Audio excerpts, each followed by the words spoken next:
Hello there, it's Dr. Sue here, and Sophie and Gracie.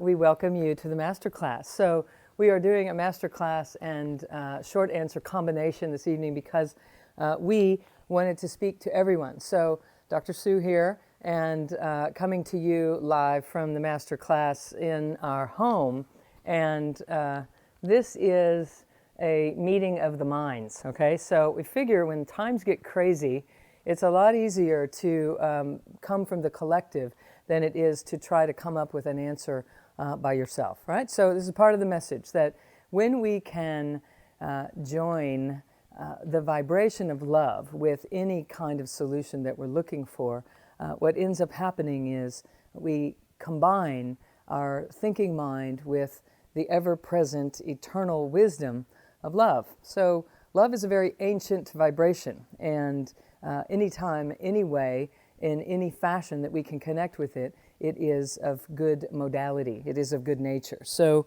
Sophie and Gracie decided they wanted to contribute to the master class this month because they were talking to me earlier, and they said that basically we are the ones that bring all this wisdom onto the planet about unconditional love and about beginning again and about not judging and just being available. So why don't you just let us play a role here in serving the answers of the master class? So we thought we'd give it a try, all right? So this is it's not their debut, but this is, it's a little bit more serious role that they're playing this time. So just know that they are wishing you well. They're happy to see you all, and they're hoping that you're making new progress with maintaining your own ability to stay in love no matter how crazy things get in the outer world. So I'm just going to translate for them. Some people have asked some questions this month as well, and we're going to speak to those. In fact, one of them is, it seems there's a lot of really intense energy lately, and more people are truly frightened. Is there a way to help reassure them directly, or is it enough to remember to choose love instead of fear and just kind of stand by? Actually, the question reads, and keep my mouth shut. So, this is it's an effective question. Here's this one's answer is just start spreading kisses. That's, one way of approaching this. But I do want to speak into this with some words as well. And that is that, is there a way to reassure them directly, or is it enough to remember to choose love instead of fear and just keep my mouth shut? So, yes, of course, it is always of good measure to choose love instead of fear. And I would also say that any time that we can bring the conversation into the idea that there is a larger picture than what we tend to focus on in this world, there is a larger picture unfolding constantly. And as that larger picture is unfolding, we are able to gain a different perspective. So anytime that we can direct the attention of someone to the bigger picture, we're going to set a higher context. And anytime we can set a higher context, we are in we're in a position to gather more wisdom, to see from another perspective, and to step out of fear and into a state of possibility. And so anytime that you can remind people that we're living this life and that things are unfolding in the way that they're unfolding, and our greatest power tool is to learn to be present with whatever is happening. And that every time we step into fear or step into anger or step into the friction of rebuttal, what happens is we step off of our core, we step off of our own centeredness and lean into or move into what is referenced as the mind stuff in the ancient texts. When an individual is able to stay focused and integrated in their core and aware that they are in this world, but they are not of this world, that they are in this world and this world is nothing more than practice ground, then they are able to see from a different perspective. And when they can see from this other perspective, what happens is they begin to find solution instead of rebuttal. So how does that translate in life? It translates like when we start to feel fear because of change that is happening, and we can remember that the entire world is made of change, that the entire physical dimension is always changing, that there is nothing constant, that everything is always in flow. When we can remember that everything is always in flow, and we can find ourselves stable in the midst of that flow, what begins to happen is we begin to have a different perspective. We begin to feel a sense of well-being even when things seem crazy. We begin to feel ourselves and understand our true nature even when things are not going the way that we thought they were supposed to go. And so when that happens, we have an opportunity to become a stabilizing presence in the world. And that translates as love.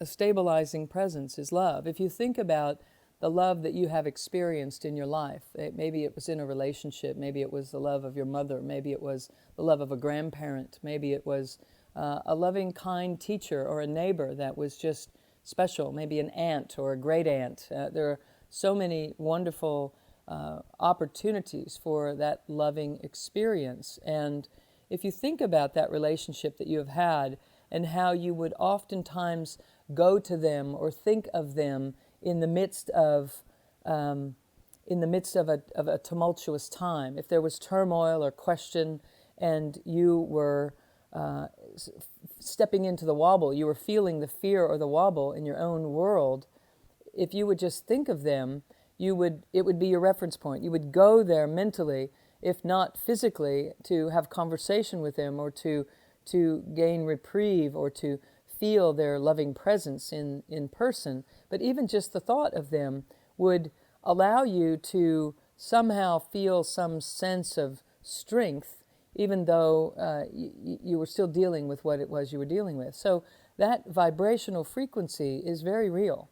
It is a stabilizing presence in the world. So if you think about the presence that Gandhi would bring, and by sitting down in that presence, fully awake and fully aware, and cultivating and moving the energy through his own system just by the nature of his being, from what he had cultivated with his own consciousness, he was able to still a nation by that stabilizing presence.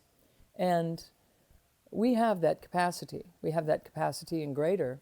We have the capacity to be that stabilizing presence anytime we choose. The question is, are we more involved in the mind stuff, or are we more involved in the absolute? If we're involved in the mind stuff, meaning that outer layer of our being, then we're going to fluctuate when the external world fluctuates. So when the thinking mind out there is saying something to you that is stirring your thinking mind, it's very important that you learn how to identify yourself as something separate from that reactive mind. So is it enough to just remember to choose love and not try to convince someone that they're okay when they're not feeling okay? Yes, it's enough. And is it also enough to speak into it with loving presence and try to set a higher context for them? Yes, I would say that is enough. And which do we choose? How do we know? You know, the question really begs us into the both and. So we have to know how and when to move in a direction toward stabilizing, being in the love vibration instead of an argumentative vibration, just waiting to make your point or to shift the situation. Being okay with someone else's discomfort is also part of an evolution. It's part of the awakening process. To be able to hold that space and allow someone to go through the questioning or the fear or the wobble that they are experiencing is all part of the spiritual maturation. It's when we mature spiritually, we recognize that every single person has to go down the path. And we're not just saying, oh, they got to go through that and they're going to deal with it and they'll learn later. I mean, we're truly holding the space for that to be perfect, for them to be where they are. And for you to just simply ask questions about what they're feeling and investigate it, you're holding the space for them to explore it. And if you could ask them questions that would allow them to go further down the road, even into the fear that they're experiencing, you can often unpack the entire fear-based pattern that resides in their own subconscious. So let me give you an example. If someone is concerned about something happening at work, and you ask them, well, what would happen if that did happen? And they're going to give you an answer. And then if you ask them what would happen if that happened, and they give you an answer, and then you take that answer and ask them what would happen inside of their life if that occurred, they would give you another answer. And then if you ask, and what if that happened? What you're eventually going to do is you're going to walk them down a path where they ultimately end up saying, I guess I would just be okay. I would just have to live with that. I would just have to deal with it. Whether it was that they would end up losing their job, or whether it would end up landing them in a place where they would have a salary cut, or they'd have to be demoted to some other department, or they'd have to be promoted to some department that they don't really want to go to. No matter what it is, if you walk them down that path, they're going to ultimately land on the answer being, well, I guess I would just have to be okay. I have walked so many people down that conversation in treatment rooms over the years, I can't even count them. And I can tell you that every single time I've done that, the individual has always landed with a sense of well-being in the midst of this possible horrible thing that they see forthcoming as a possibility. Now, we have lots of material in our culture right now to work with. We have lots of things that are happening and going in all kinds of different ways and different directions that just seem unreasonable, or seem like logic is not here, is not at hand. And I want to say that also it is important for you to recognize that the miracle happens also beyond logic, that miracles are not logical. And so when it looks like everything is going a certain direction and then a miracle happens, we all think that that was a great blessing. And what I want to invite us into is the possibility that when things seem like they are going just in a crazy manner, that there is no way this could add up to miracle. That is bumping up against your own belief system. Now, I am not making any kind of statement about the sanity or the craziness about some of the decisions and some of the things that are happening in our culture and our communities at all. But what I am making a statement about is that no matter what, the ultimate job of the soulful self is to become fully present here in this physical body, in this physical world. That's why you came. You came here to come all the way here as a spirit being. Didn't you, Gracie? Gracie did too. And Sophie's right here. She's sound asleep, I think. So no, she's awake. All right, so she didn't fall asleep on me, so you can stay awake too. Okay, so what we know is that for something out of your bandwidth to occur, to awaken you to a part of you that was beyond who you thought you were, the outer world, particularly if you are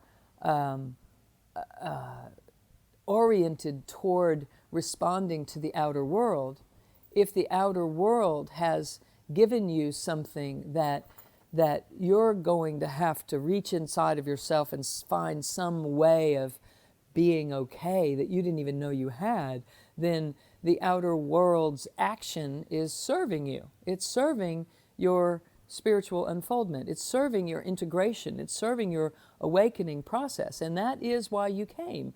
So when things are getting a little crazy and people are getting frightened, this is the word of the question, frightened, then we have the responsibility of not choosing to be frightened. And it's hard to imagine that fear or confusion is a choice, but it actually is. One of the teachers that I came across early on in my own awakening process said to me that they said something to me, and I said, well, I'm confused. And they said, well, don't be. Just don't go there. Just don't go into confusion. Confusion is a bandwidth of energy that you're actually allowing yourself to non-consciously choose. You're just rolling off. You're defaulting into confusion. And I had never heard that before. I had never even considered that I could just choose not to be confused. So the mind goes, well, if I'm confused, I'm confused. I have no choice. And that is really poor use of our free will. So become curious instead of confused. Become curious instead of frightened. When you become curious, you begin to expand your horizon. You begin to expound upon what you thought was normal or predictable or right or true, and your world gets bigger when your perception gets bigger. So a couple of things, very important. Start asking questions. If someone is truly frightened, well, what would you do if that happened? And they'll give you an answer. And then you say, well, and then what? And then how would you be? Who would you be? What would happen inside of you? And then they'll give you another answer. And then just follow them down that path, guiding them, holding their hand basically, and letting them walk down a path that they've been afraid to explore because it's beyond their comfort familiar zone, and so they withdraw. And when you withdraw is when you feel frightened.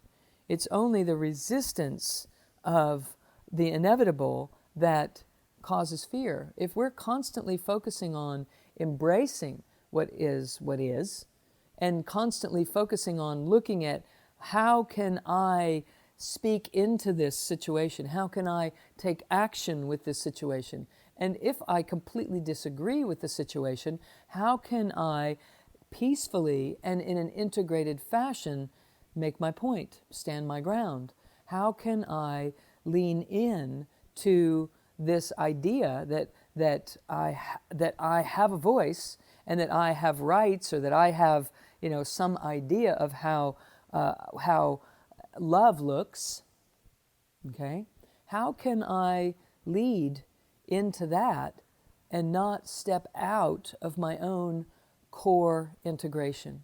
Because if you can stay in your own core integration, you can say anything. You can speak into the goodness for your community. You can speak into the goodness for humanity by staying on the self and living out loud. So people would think, well, I can't say what I'm thinking because it would cause all kinds of problems in this relationship or in this situation or in that. And I really want to invite you that if you are unattached to the outcome and you are unconditionally loving and you are speaking your truth and you are integrated with Mula Bandha and squeezing the heart and central channel breathing, you will melt everything around you. It will melt your environment. It will melt your dog. It will just melt the world because love has the melting quality. So am I sitting here saying, okay, so I'm just supposed to stay in my heart, stay Mula Bandha, central channel breathing, and say what I think about this situation or that situation or this situation, and it's going to change it? I want to explain something to you about Foton Arrangement. We've been talking about that lately. If you are in a loving state, the photons arrange exponentially around you. If you are in an angered state, the photons arrange in a linear fashion that creates a linear reality in which, if you're going to make a difference, you have to go touch every individual that you're going to make a difference with. And that is not the world that we are living in anymore. And it is time, and I believe that these circumstances in our culture are begging us to grow up spiritually, and begging us to grow up scientifically, begging us to grow up and to wake up to our capacity to make a true difference in the bandwidth of humanity by understanding the power of every individual that we are. So, and it's not enough just to understand it, but to embody it, to drop in and actually be more interested in loving than you are in being right. And if you could weather a storm, a particular argument, a particular circumstance, a particular situation by laying down your rightness for just a moment. You will allow yourself to get into another matrix of photons that perhaps are cycling in an entirely different manner and fashion than the ones you're used to. And when you do that, we begin to spread the stabilizing principle to more people around us. I've been on interviews recently that have been mind-boggling to me, that I'm being asked to present as a new thought leader in political situations, in religious situations that are on large scale. And I'm surprised because I'm just coming out of healthcare, had a spiritual awakening, and teaching people how to embody their true essential self and to live from their soulful self instead of their protective personalities. And as it turns out, that happens to be a very relevant conversation in every other arena of life these days. So this is what you are. This is what this community is made of. This community, the people who are drawn to the work of the energy codes and to the classes that are held by Morter Institute, they are interested in wholeness. You are interested in wholeness. So you are not afraid. Even if you wobble for a second, when you hear something and it's like, are you kidding me? Really? The sooner you can come back on core, you're going to recognize there's real medicine in this for me. There is a real opportunity for me to transform in the face of this situation. And if I transform and I'm integrated and I'm melting my environment, then I can go to any gathering, I can stand in any situation, I can speak in to any topic, and I won't create more wobble to the wobble, nor will I create wobble inside of me if I recognize that I am here to share unconditionally loving presence in all situations, knowing that all of this is temporary. It's all temporary. It is temporary. The real reality, the absolute reality, is standing back and holding the space for us to work this out here right now. Work it out. What does working it out mean? It means stand steady and wise through the storm. Stand steady and wise. Do not hesitate to speak your truth, but you can't possibly expect to transform a nation if you get as angry as the person that you're condemning for being so non-loving and angry or judgmental. It can never work. We can never fight fire with fire in this stage of human consciousness evolution. It will never be the answer. So if we insist on it being the answer, if we insist on getting afraid and staying afraid and talking to everybody about our fear and revving each other up in that fashion, then we will have to maintain and regroup and recollect another one of these types of times at some point in our future. The cycle will come back around again, and it will force us to awaken to a higher level of consciousness. You know, there is a creating, a sustaining, and a deconstructing cycle that is happening over and over and over in your life. And what is happening right now is an amazing time for you to be birthing a new version of you. We are in the spring of a new year. We are in the spring of a year of one. That year of one is about creating a new version of you. So you can't expect to respond to circumstances the way you used to and have it be relevant. It's just that time has come and gone. It's time for a new version of you to step out into this world. So we have to drop more deeply into our core to be able to do that. And that is the point of your life. The point of your life is to drop more deeply into your core, have access to your core, deep, loving wisdom all the time, have access to that to the degree that that is what comes through you, out of you, into your circumstances around you. That's the purpose of your life. The purpose of your life is to awaken to your soulful self, to your true essence, and it is magnificent. So it's not enough to just say we're here to awaken to our magnificence. We are, but the protective personality can think it's pretty magnificent. The true essential self that is the magnificence that I'm talking about is going to choose love instead of fear. It's going to choose consciousness instead of confusion. So you have to remain rational. You have to remain connected and integrated. You have to take it to the body and build circuitry every single time you splat in this world, because it is interesting times. And those times are going to get even more interesting before it's over, before it's steady. And so we have to build an ability to be clear and to be present and to choose conscious assertion and intentionality instead of confusion and frustration and fear. Confusion and frustration and fear are the vibrations that exist right on the cutting edge of humanity, right on the cutting edge of consciousness. It's rumbly, it's rapidly moving, it's tumultuous. That's the nature of evolution. We're right there, and it's closing in on us, it feels like, but it is only feeling that way because you are expanding out into it. You are evolving to the place where, hey, this has your attention. Whereas in times similar to this, in previous years, you might have just been sitting by saying, oh, whatever, it's always something, it's going to be the same, whatever, it'll roll right through. And now something has you front and center. Something has you standing up a little straighter, breathing a little more intentional, or engaged perhaps more than you were before. So I contend this is bountiful in material for you to practice building circuitry, for you to bring your true essential self out, to bring it out. That's why you're here.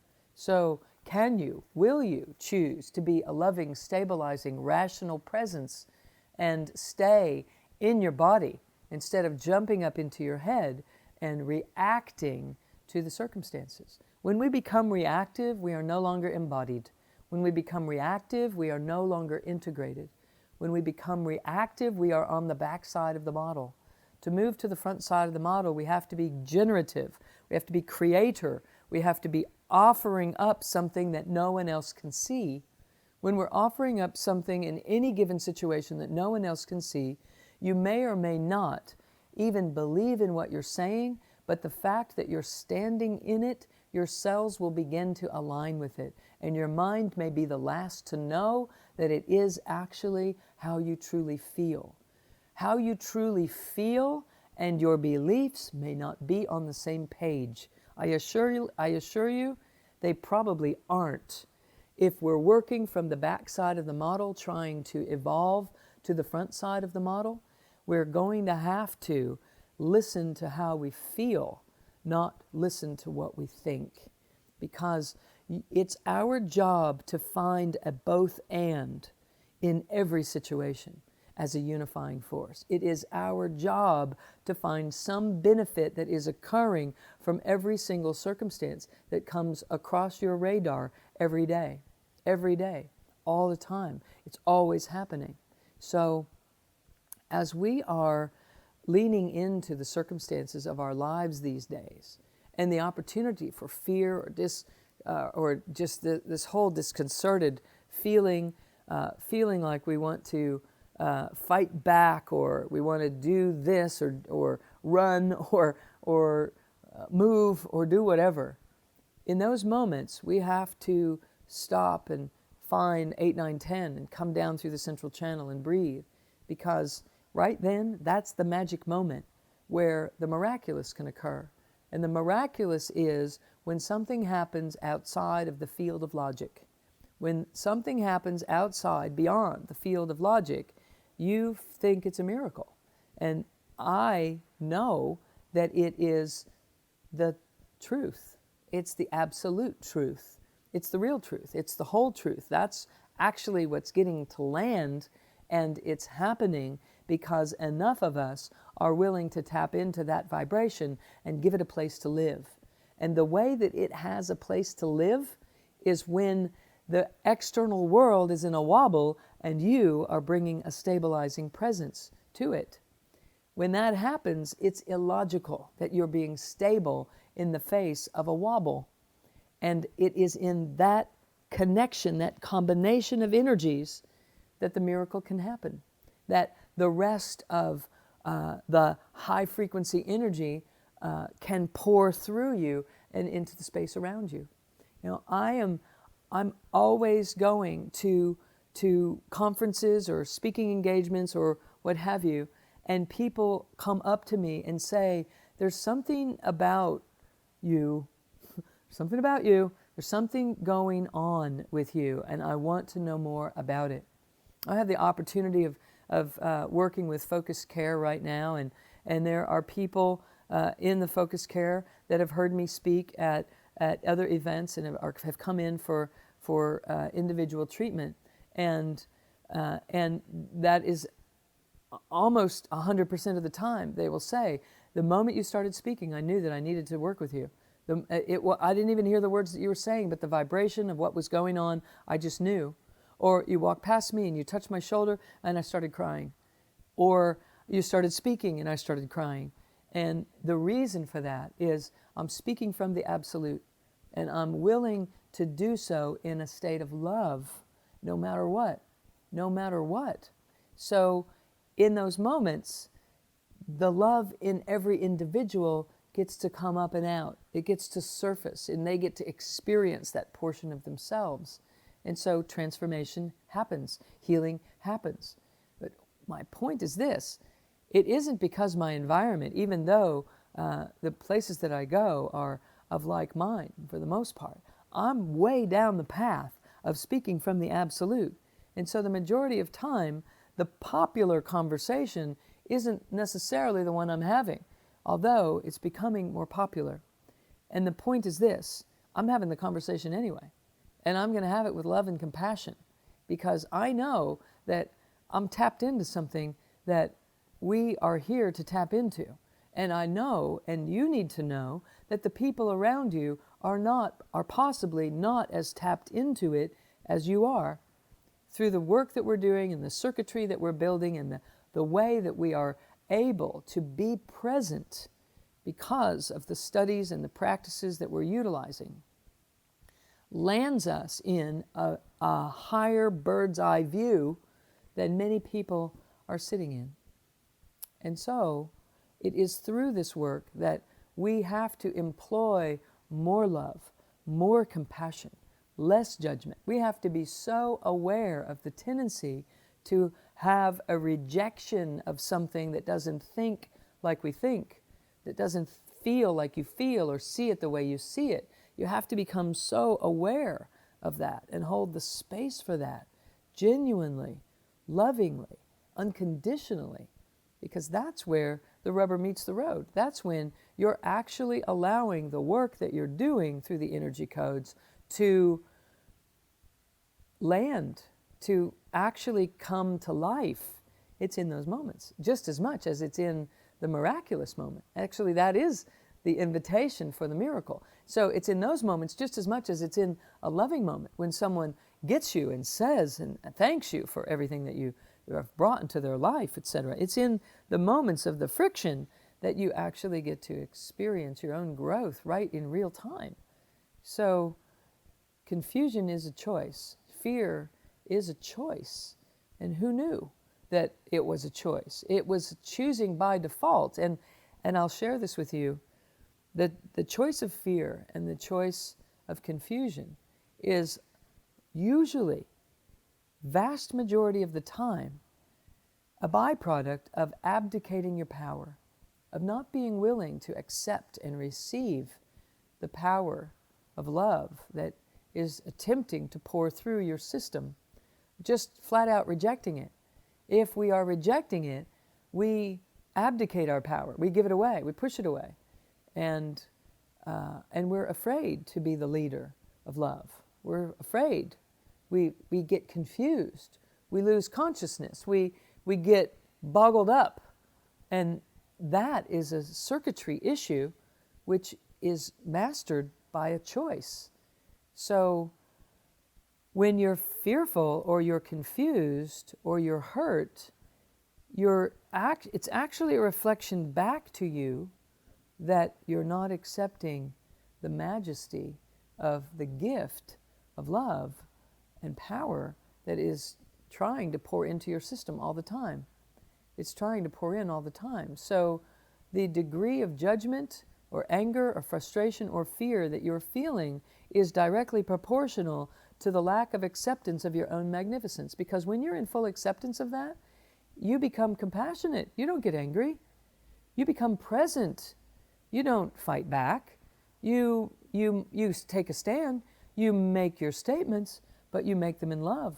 And only because you're giving equal time to the other person to speak and hold and create sacred space for them to be heard and to be held. Those of you that have been through the coursework, you remember the circle exercise. And when you're in the outer circle and holding that space for what's going on in that level 1 exercise of circle, you know what I'm talking about. You're holding sacred space, and there is such an amazing experience that gets to happen for you just holding the space, just being there and receiving that, and just holding that. And those of you that have been in the inner circle version of that, speaking into the exercise, you know what it's like to have that space held. It empties you, and it refreshes, and it allows you to rearrange vibrationally. I'm just having a thought about being in circle exercise, about the current events. If you could just, bark them or say them in some of the opera, sing them, you're going to see a vibrational change, a shift happen. And those of you that haven't been in the coursework, you just come to the coursework so you know what I'm talking about, because I know the rest of you are laughing right now about how that would be. So maybe that's what's needed. Maybe we could, melt the barking dog. That's the whole idea. Is to do that, is to bring, she's still alive, by the way, is to bring that perspective that it's all just energy. This is all just energy. What's happening right now is energy rifting through your life rapidly. And it's rifting through your life rapidly because as a culture, we are ready to take on more than we've been interested in before. We've been distracted and dispersed. We have our priorities oriented very differently, and it's time for us to own a bigger portion of our own eternal stability, to be awake to it. And these types of circumstances are how it happens. And if we would do it now, then it doesn't have to get more intense. And if we get seduced into the argument, then it will have to get more intense to get us to lock it down, to come back in, to anchor and to tether into Mula Bandha and central channel breathing, and bring your higher self here into this physical body and speak and live from a place of unconditionality and a place of leadership from such integration. So, the invitation is here upon us now.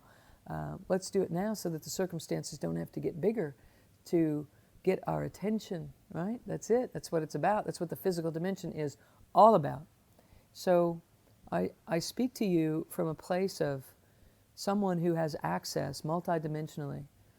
I commune with people across veils, across layers of what we consider this world and other worlds. And I didn't intend to do that, yet I came into this life able to do that. I shut it down early in my life because it was freaking people out and scaring them. And so I shut it down for 20 or 30 years, I'd have to count, for a long time. And then I had an opening in meditation, which I was drawn to because of the misery that I was experiencing in life. I was drawn to meditation. And in meditation, I immediately started reopening to this reality that I came in pretty aware of. And one of the things that I knew as a child, and I haven't shared this in coursework even, was that I had a perspective that I was in an experiment. My whole childhood, I played experiment. People played with dolls or whatever, and for the most part, I was in this reality where I was an experiment. I was the experiment. And I was to see how I could manage situations. And that was what was unfolding with me as a kid. That was like, some people had normal childhoods and I had a kind of a strange one. And I almost had a handle on it enough to keep steady with it right through my childhood and into my teenage years, etc. But I didn't have enough circuitry in place to stay the course So I checked out and became very fearful, became very, very shy, and withdrew from everything, and then had to push myself and force myself to come out into the world and to engage, and I did, and I got good at that, but it was based in fear, and it was through that fear-based life that I became entrenched in pain enough, physical pain, emotional pain, spiritual pain, on every level, that drew me into meditation. Once I was in meditation, I woke up to that truth again, and interestingly enough, the skills that I built in the in-between years while I was afraid are skills that are serving me immensely now. I'm just utilizing them from a different place than I developed them from. So part of the skills that I developed was hypervigilance. I used to look around, be aware of everything all the time, what anybody was thinking or feeling. I began to read people. I could see and sense what was going on, and I was, semi-psychic in that kind of way, but it was mostly generated by my own fear that was happening. And now, because I developed that skill 20 years ago or 30 years ago, I can use that skill instantly and see and sense and feel when someone's not okay. Now, previously I was doing it because I knew that if they weren't okay, there was a chance I wasn't going to be okay. So I was making sure everybody else was okay so that my environment could feel safe for me. And now I have a deep sense of safety that is driving my life. And that deep sense of safety behind a skill set that is hypervigilantly able to sense and feel in a room, I can look around a room with a couple of hundred people in it and tell you who is just beside themselves, literally beside themselves. They're not inside themselves, they're beside themselves. Literally, their energy is not in their body. I can see it, I can sense it, I can literally see it, but I can also, if I'm dialed into a different frequency and I'm not looking at the energy field, I can tell that, not okay. So I can direct something straight to that person, and the next thing I know, they're in their body. And the next thing they know, they're feeling more comfortable. And this is what we're all here to do for each other. We're here to build certain skills, then get frustrated in that life because it living from that protective personality generates too much fear too often. And then eventually we get tired of that fear. We get tired of living that way. So we drop into ourselves and we start to notice, hey, I could take a little bit better care of myself. I could start to eat better. I could start to exercise or do some yoga or meditate. I could start to engage in an integration type of approach to life. Why not? They say it makes me feel better. I do feel better when I lose a little weight and I get a little more action going on in my life. People say this to me all the time. So when that begins to happen, know that you're on your way into what I'm describing. And why sell yourself short into thinking that being able to see energy or feel energy or be able to have contact, meaning perceive and sense and feel the multidimensional aspects of yourself, why would you sell yourself short and think that wouldn't be possible for you too? It is. It's what we're all made of. So if someone has been bestowed with a gift and they want to heal you, that's one thing. And that's fabulous. And if someone is bestowed with a gift and they want to teach you how to bestow yourself with the same gift, I think that's a pretty rare invitation. And I do invite you into the coursework if you're not in it for that reason, because you have access to your own higher self, the one that would choose to be confused or not.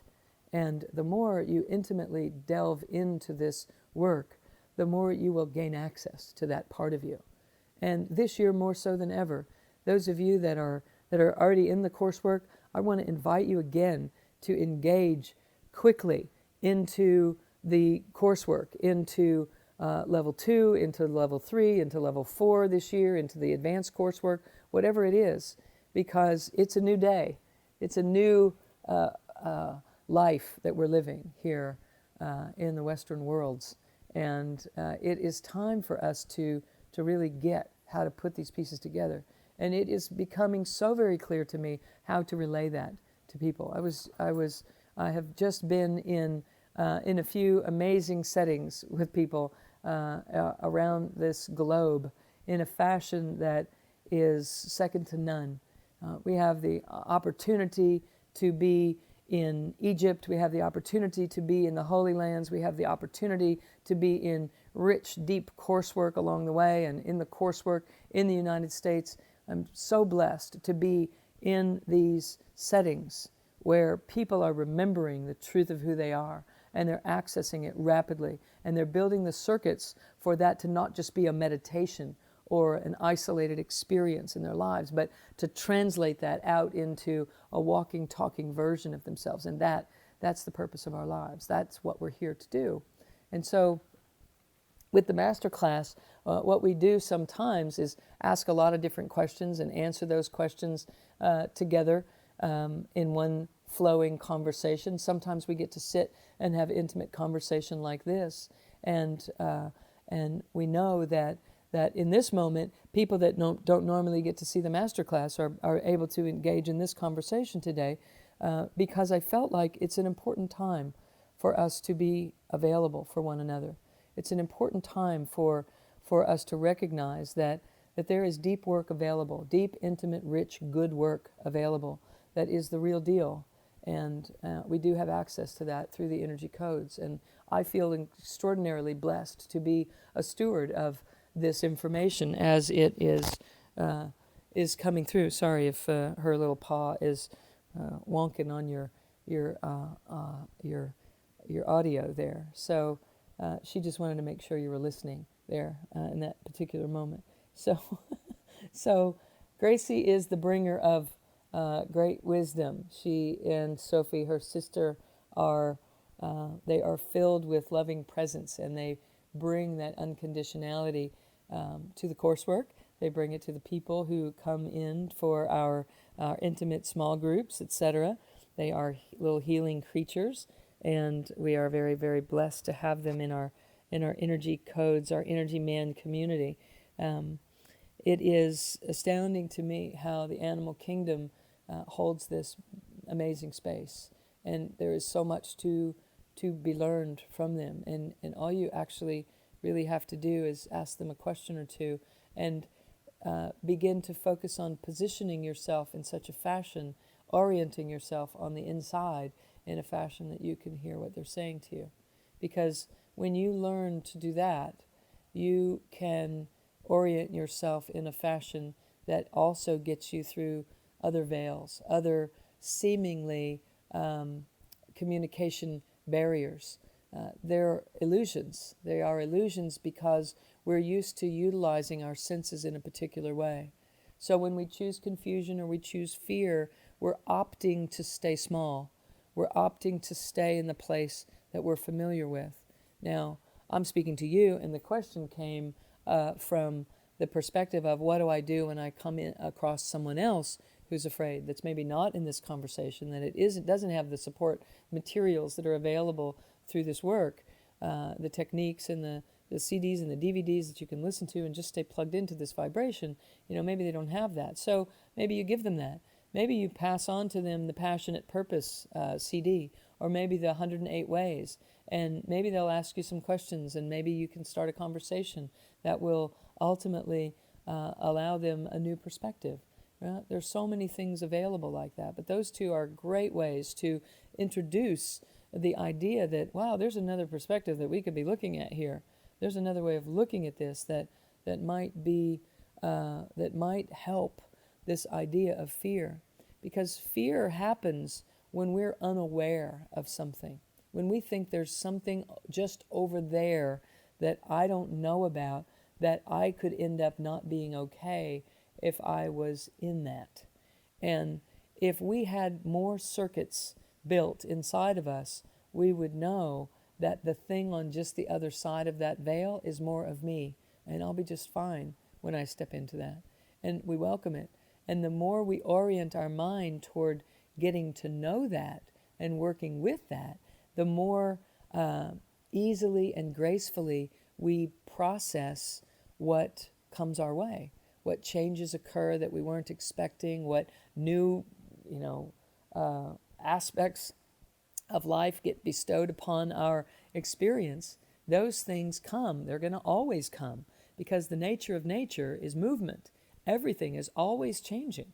And the fact that it feels like it's picking up pace on that is because your perceptive field is ready to handle it, or it wouldn't be doing it. It wouldn't be doing it. You wouldn't be able to be perceiving it and maintaining enough wherewithal to be having this conversation right now. And so if you know people that are not able to maintain their wherewithal enough to even be in this conversation, then it's your job to bring the conversation to them. It's your job to bring a perspective. So I would invite you, as I invite the people who are in my certification program, that we dig deep into the concepts that are taught in the energy codes, and we look into ways of explaining or sharing that are very user-friendly, that are not language loaded, that are not specific terms that people wouldn't understand, but to just break it down. So I'm going to invite you that maybe you're not even deeply in the conversation. Maybe you could get deeper in the conversation and learn more, or maybe you just make it your own goal, your own pact that you're making between your mind and your own body and your breath and your essential self, that you're going to be the stabilizing presence. You're going to find a way to be the loving presence in silence when that seems to be most appropriate, and to drop a little clue that they're more okay than they think they are, and that they're bigger than they perceive themselves to be, and all of that is just fine. That if we can master our ability to do that regularly, then we are truly bringing that stabilizing force out into the world. So statements like, there is a higher purpose to everything that's going on, and we really do have to trust it. Like, we can't just throw up our arms and say, well, it's all good, let's just keep going, but to really take that sincerely, to bring it to heart, to breathe it into your belly. Just invite them. If you can't teach them the whole central channel breath, just tell them to take a deep breath in their belly and know that there is something greater unfolding here that we're just not able to see just yet. But there is always this kind of friction at the cutting edge of every awakening. There is a great tumultuous vibration just before the rocket launches. There is tremendous vibration and tremendous energy moving. And that is what we're experiencing right now. We would just really like it to be a rocket and not a missile. We would really like it to be a rocket ship of exploration. And we certainly have the ability as a mass group consciousness to bring a stabilizing presence. We do have the capacity to do that. In the events that I'm doing this year, we are going to be doing group consciousness work. We're going to be doing our own work, but we're going to be working with the bandwidth of humanity across the board. So we have Austin, Texas coming up. We have Phoenix coming up as level ones. If you're not engaged in the coursework, you can plug in with us immediately. If you do so and you want to register, please contact us live. Contact us through an email because I want to make that more accessible for you than it looks like on the website right now. So if this month you are interested in signing up for a level one, please write to us at info@drsuemorter.com instead of just signing up online as we normally would, because I feel that it is an important time to support people getting in to the work that is going to support them on an ongoing basis for the rest of their life. And I have recently been able to pass some opportunities on to the people who were signing up, because there is such a need right now, and there are more people coming into the work, and it allows me to make this possible for you. So if that is of interest to you, write that you are interested in registering for I think I have some dates here. The level 1 in Austin, Texas is March 31, April 1 and 2. The level 1 in Phoenix is April 7, 8, and 9.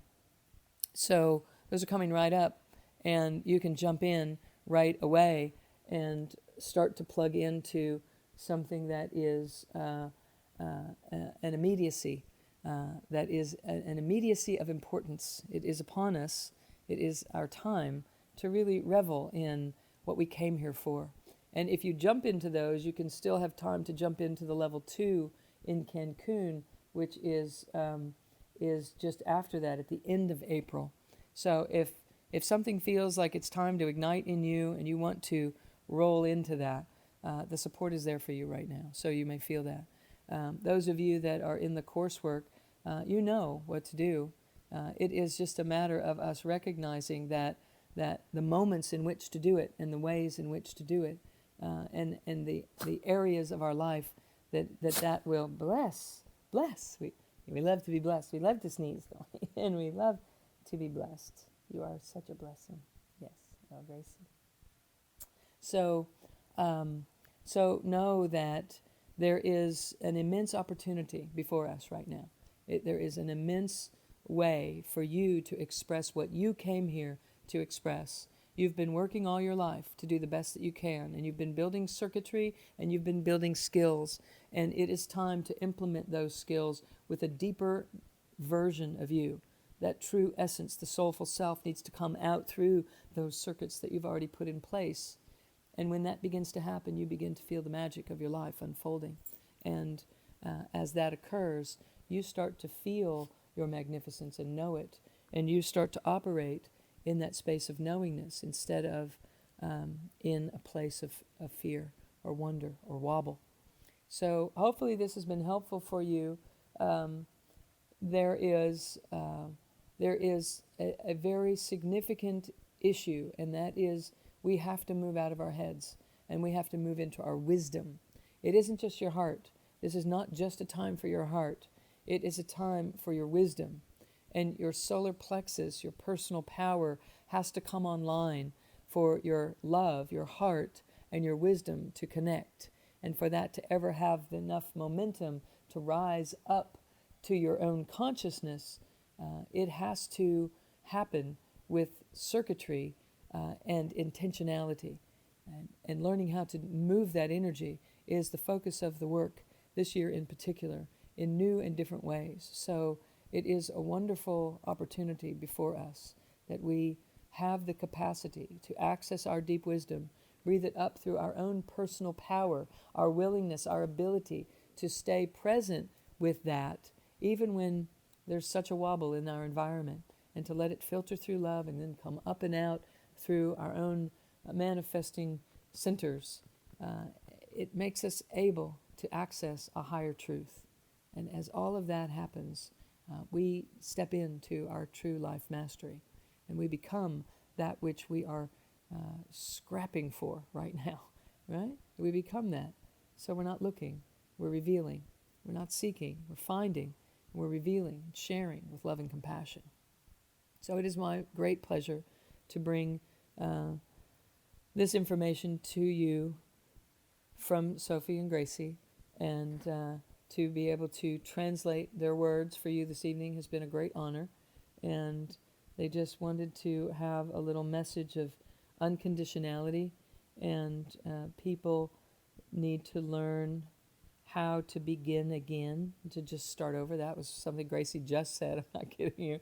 Just said. It's just about them learning to start over again every minute. It's like, they get in trouble and then they walk out of the room, you come back and it's like it never happened. It's that's beginning again. And that's where Gracie is really jazzed on sharing that little piece of information. And there is great freedom in that, in living in this space of unconditional fluffiness. So much love to you all. It's been a great joy sharing my home and my puppies with you, and this information that comes in for us as the stabilizing principle of the energy codes. So much love to you all. I look forward to plugging in with you again next time with the short answer, and hopefully more of you will join us in the master class where we can go a little deeper, and where I'd really love to see you is face-to-face, so that I know that you know how to build the circuitry for your soulful self to express out through the body, and allow the mind to catch it and not miss it, and express it out into this world as you were intended to do. So much love to you all. Blessings, and namaste.